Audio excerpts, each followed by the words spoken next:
Hey everybody, I'm here with Romain Teyteau from George Duboeuf. He is the North American Export Director. We are here tasting Domaine Beranger Pouilly-Fuissé. Good morning, Romain. How are you? I'm very well, thank you. How about you, Gabe? No complaints. No complaints.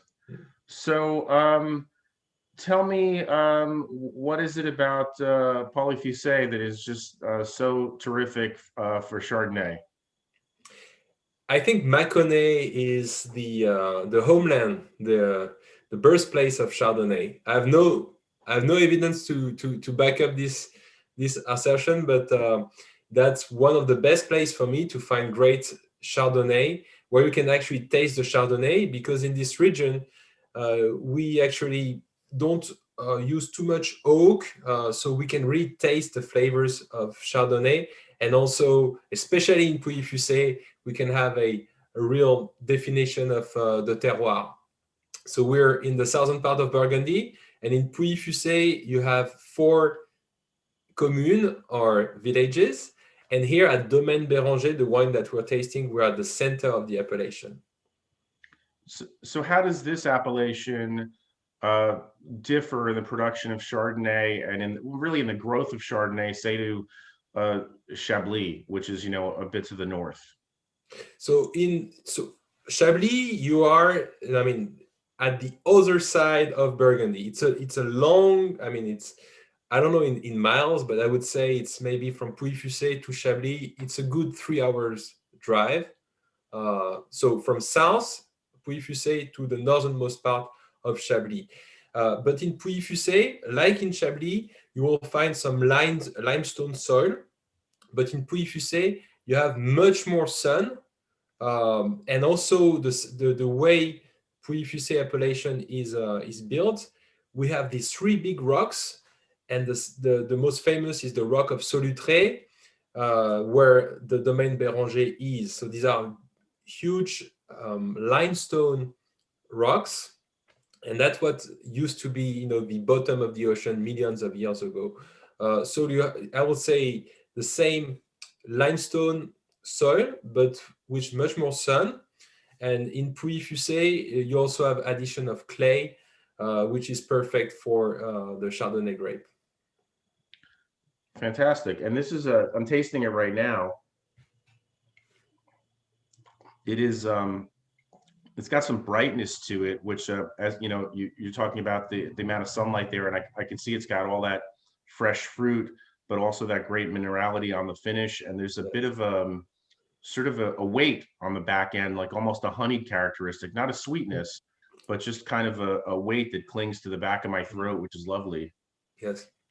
In Mâcon village, the larger appellation, you will find wine that are very clean and crisp and simple, like most Mâcon village are.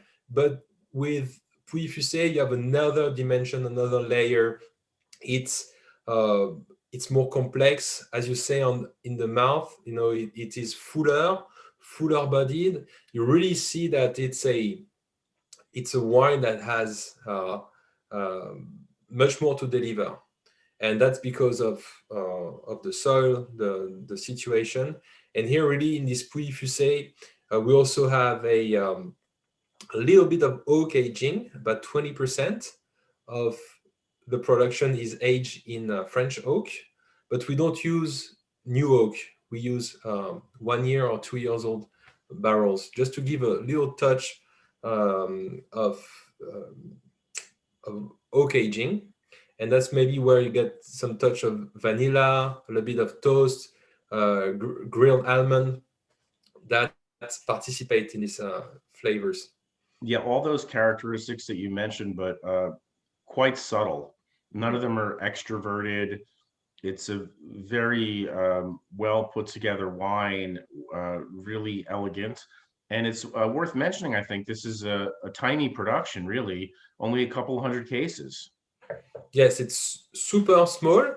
The Béranger family, they've been there for over 200 years. So usually they say 200 years because that's approximately, the date of the French Revolution, 1789, just a few years after the American Revolution.